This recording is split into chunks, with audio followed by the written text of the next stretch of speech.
நீங்கள் பார்த்துக் கொண்டிருப்பது AJK டிவியின் புதுவை மாலை. வணக்கம். கிறிஸ்தவ தேவாலயங்களில் இயேசு கிறிஸ்து உயிர்த்தெழுந்ததை முன்னிட்டு உயிர்ப்பு பெருவிழா கொண்டாடப்பட்டது. இயேசு கிறிஸ்து உயிர் துறந்த புனித வெள்ளியின் 3ஆம் நாளான இன்று இயேசு உயிரோடு எழுந்ததை இயேசுவின் உயிர்ப்பு பெருவிழாவாக கொண்டாடினர். அதன்படி புனித ஜென்மராக்கினி மாத ஆலயத்தில் மறை மாவட்ட பேராயர் அந்தோணி ஆனந்தராயர் தலைமையில் 4 பகுதிகளை கொண்ட திருவழிபாடு நடைபெற்றது. இதில் இயேசு உயிர்த்தெழுந்ததை குறிக்கும் வகையில் புதிய ஒளியேற்று சடங்கு, இறைவார்த்தை வழிபாடு, அருளடையாள வழிபாடு, திருவிருந்து வழிபாடு ஆகிய வழிபாடுகளுடன் விழா சிறப்பாக கொண்டாடப்பட்டது. திருப்பலிகள் அனைத்திலும் திரளான கிறிஸ்துவ மக்கள் கலந்து கொண்டனர்.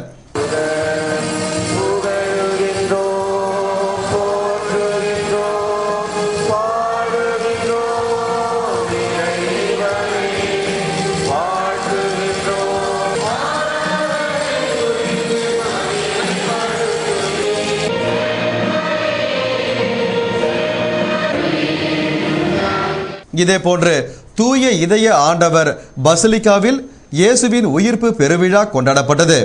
இதில் பங்கு தந்தை தாமஸ் அடிகளாரின் தலைமையில் நடைபெற்ற திருப்பலியில் அருட்பணி மெல்கி செதேக், அருள்பணி சார்லஸ், அருள்பணி உதவியாளர்கள் சார்லஸ் கோலன், ஆபிரகாம் ஆகியோர் உடனிருந்து புதிய ஒளியேற்று சடங்கு, இறைவார்த்தை வழிபாடு, அருளடையாள வழிபாடு, திருவிருந்து வழிபாடு ஆகிய நிகழ்வுகள் நடைபெற்றன. இயேசு உயிர்த்தெழுந்த விழாவின் அனைத்து திருப்பலிகளிலும் பங்கு மக்கள் ஏராளமானோர் கலந்து கொண்டு பிரார்த்தனை செய்தனர்.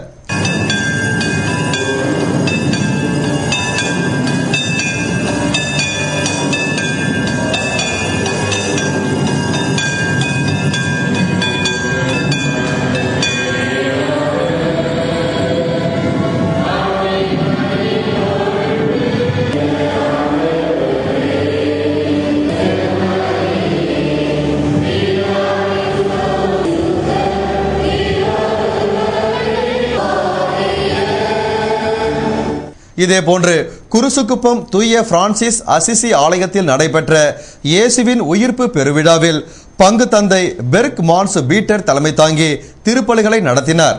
இதில் ஏராளமான கிறிஸ்துவ மக்கள் கலந்து கொண்டு 4 வித வழிபாட்டினையும் செய்து வழிபட்டனர்.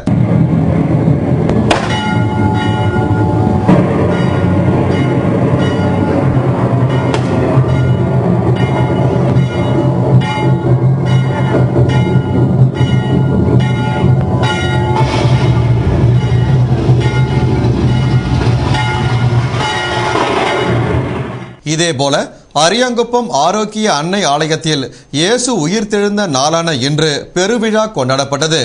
பங்கு தந்தை சேவியர் தலைமையில் நடைபெற்ற சிறப்பு திருப்பலியில் பங்கு மக்கள் ஏராளமானோர் கலந்து கொண்டு வழிபாடு செய்தனர்.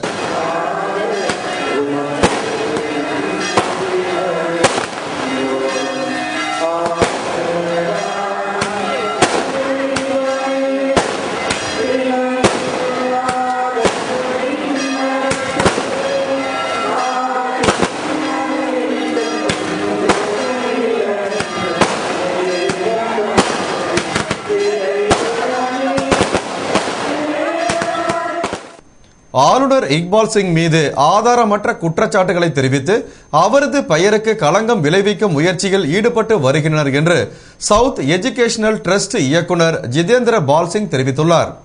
இது தொடர்பாக சவுத் எஜுகேஷனல் ட்ரஸ்ட் இயக்குனர் கூறுகையில், புதுவை துணைநிலை ஆளுநர் மற்றும் முதலமைச்சர் வைத்திலிங்கம் பஞ்சாப் மாநிலத்திற்கு வந்தபோது புதுவையில் முதலீடு செய்ய என்னை அழைத்தார்கள்.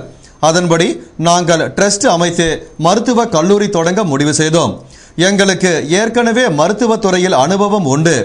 ஏனென்றால் நாங்கள் பஞ்சாபில் ஹோமியோபதி மருத்துவ மையம் நடத்தி வருகிறோம். ஆனால் சிலர் வேண்டுமென்றே பல்வேறு புகார்களை எழுப்பி வருகின்றனர். மேலும் மருத்துவ கல்லூரி அனுமதிக்கு ஆளுநர் மற்றும் சிறப்பு அதிகாரி ஆகியோர் எந்த உதவியும் செய்யவில்லை என்றும், புதுவை அரசிடமிருந்து நிலமோ பணமோ பெறவில்லை என்று கூறிய அவர், ஆளுநரின் மகன்கள் ராஜினாமா குறித்து புதுவை அரசின் தலைமை பொறுப்பில் இருக்கும் தலைமை செயலருக்கு கடிதம் மூலம் தெரிவித்துள்ளோம். மேலும் மருத்துவ கல்லூரி அமைக்க புதுவை அரசின் அனுமதி சான்றிதழ் பல நிபந்தனைகளுடன் கொடுக்கப்பட்டுள்ளது. புதுவை மக்களுக்கு இலவச கல்வி, மருத்துவம் அளிக்கவே ஆரம்பித்த மருத்துவ கல்லூரிக்கான பணி பல்வேறு பிரச்சனைகள் எழுந்துள்ளதால் தற்காலிகமாக நிறுத்தி வைக்கப்பட்டுள்ளது. அவரது பெயருக்கு களங்கம் விளைவிக்கும் முயற்சியில் ஈடுபட்டு வருகின்றனர் என்று கூறினார். புதுவை அரவிந்தர் ஆசிரமத்தில் அன்னை புதுவைக்கு வருகை புரிந்த தினம் கொண்டாடப்பட்டு கூட்டு பிரார்த்தனை மற்றும் சிறப்பு வழிபாடு நடைபெற்றது. புதுவை அரவிந்தர் ஆசிரமத்திற்கு ஏப்ரல் 24ஆம் தேதி முதலில் அன்னை வருகை புரிந்தார். அந்த தினத்தை ஆண்டுதோறும் அன்னை புதுவைக்கு வருகை புரிந்த தினமாக கொண்டாடி வருகின்றனர். அதுபோன்று இன்று அரவிந்தர் ஆசிரமத்தில் அன்னை வருகை தினம் கொண்டாடப்பட்டது. இதனை முன்னிட்டு கூட்டு பிரார்த்தனை மற்றும் சிறப்பு வழிபாடு நடைபெற்றது மற்றும் பொதுமக்களின் பார்வைக்காக அன்னை வாழ்ந்த அறை திறந்து விடப்பட்டது. இன்றைய கூட்டு பிரார்த்தனையில் உள்நாட்டு பக்தர்கள் மட்டுமன்றி வெளிநாட்டு பக்தர்களும் கலந்து கொண்டு பிரார்த்தனை செய்தனர் மற்றும் நீண்ட வரிசையில் நின்று தரிசனம் செய்தனர். புதுவை கம்பன் கலையரங்கம் எதிரே உள்ள தனியார் பெட்ரோல் பங்கின் மேல்கூரை நேற்று இரவு பெய்த மழையினால் சேதம் அடைந்து விழுந்தது. இதனால் அங்கு பதட்டம் நிலவியது. புதுவை கம்பன் கலையரங்கம் எதிரே தனியாருக்கு சொந்தமான ஒரு பெட்ரோல் பங்க் உள்ளது. இங்கு வழக்கம் போல் வாடிக்கையாளர்கள் பெட்ரோல் மற்றும் டீசல் போட்டுக்கொண்டு சென்றனர். இந்நிலையில் திடீரென பெட்ரோல் பங்கின் மேல்கூரை சரிந்தது. இதனால் அங்கு பதட்டம் நிலவியது. நேற்று மழை வெளுத்து வாங்கியதால் மேல் கூரையில் தண்ணீர் தேங்கி பாரம் தாங்காமல் சேதம் அடைந்து சரிந்து விழுந்திருக்கலாம் என்று கூறப்படுகிறது. இதன் காரணமாக இன்று பெட்ரோல் பங்க் செயல்படவில்லை. தக்காளி மற்றும் காய்கறிகளின் விலை வீழ்ச்சி அடைந்துள்ளதால் மக்கள் மகிழ்ச்சி அடைந்துள்ளனர். ஆந்திர மாநிலம் மதனப்பள்ளியில் தக்காளி பயிரிடப்பட்டு புதுவை மற்றும் தமிழக பகுதிகளுக்கு அனுப்பி வைக்கப்படுகிறது. கடந்த டிசம்பர் மாதம் மழையின் காரணமாக தக்காளி விலை கிடுகிடுவென உயர்ந்து கிலோ ரூபாய் 50 வரை விற்றது. ஆனால் தற்பொழுது மழை முடிந்துவிட்ட நிலையில் தக்காளி விளைச்சல் அதிகமானது. இதனால் கிலோ 5 ரூபாய்க்கு விற்ற தக்காளி தற்பொழுது 1.5 கிலோ 5 ரூபாய்க்கு விற்கிறது. இதேபோல காய்கறியும் விலை சரிந்துள்ளது. பெரிய வெங்காயம் 10 ரூபாய்க்கும் கேரட் 10 ரூபாய்க்கும் கோஸ் 5 ரூபாய்க்கும் விற்பனை செய்யப்படுகிறது. இதனால் மக்கள் மகிழ்ச்சி அடைந்துள்ளனர்.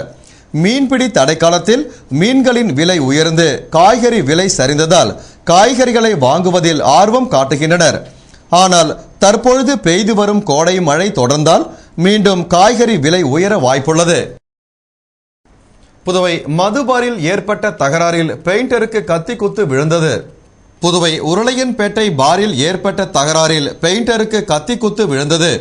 புதுவை கென்னடி நகரை சேர்ந்த பெயிண்டர் சிலம்பரசன் நேற்று முன்தினம் சுப்பையா நகரில் உள்ள ஒரு பாரில் மது அருந்தும்போது அவரது மேஜையில் இருந்த தண்ணீர் பாட்டில் தவறி விழுந்து பக்கத்து மேஜையில் இருந்த கொம்பாகத்தை சேர்ந்த நாராயணன் மீது தண்ணீர் சிதறியது. இதனால் ஆத்திரமடைந்த நாராயணனும் அவரது நண்பரும் சிலம்பரசனை மடக்கி அசிங்கமாக திட்டி கத்தியால் இடது கையில் வெட்டினர். மேலும் சிலம்பரசனுக்கு கொலை மிரட்டலும் விடுத்தனர். இது குறித்து சிலம்பரசன் கொடுத்த புகாரின் பேரில் உருளையன்பேட்டை காவல்துறை உதவி ஆய்வாளர் நாகமணி வழக்கு பதிவு செய்து விசாரணை நடத்தினார். மேலும் தலைமறைவான இருவரையும் தேடி வந்தார். இந்நிலையில் குற்றவாளி ஒருவரை போலீசார் கைது செய்தனர். புதுவை எல்லைப்பிள்ளை சாவடியில் உள்ள ஸ்ரீ சாரதாம்பாள் கோவிலில் ஸ்ரீஹரி அண்ணாவின் பக்த விஜய உபன்யாசம் நடைபெற்றது. புதுவை எல்லைப்பிள்ளை சாவடி சிருங்கேரி சிவகங்கா பீடம் ஸ்ரீ சாரதாம்பாள் கோவிலில் ஸ்ரீஹரி அண்ணாவின் ஸ்ரீ பக்த விஜய உபன்யாசம் நடைபெற்று வருகிறது. அதன்படி தினமும் ஆதி சங்கரர் சரித்திரம், ஸ்ரீ ஞானேஸ்வரர் சரித்திரம், ஸ்ரீ நரசிம்ம மேதா சரித்திரம் என்று வெவ்வேறு தலைப்புகளில் உபன்யாசம் நடைபெற்றது.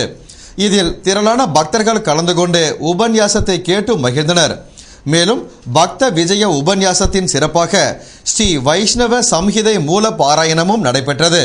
பின்னர் பகவான் கிருஷ்ணர் சிலைக்கு பூஜை செய்து பக்தர்களுக்கு பிரசாதம் வழங்கப்பட்டது. இத்துடன் செய்திகள் நிறைவடைந்தன. வணக்கம்.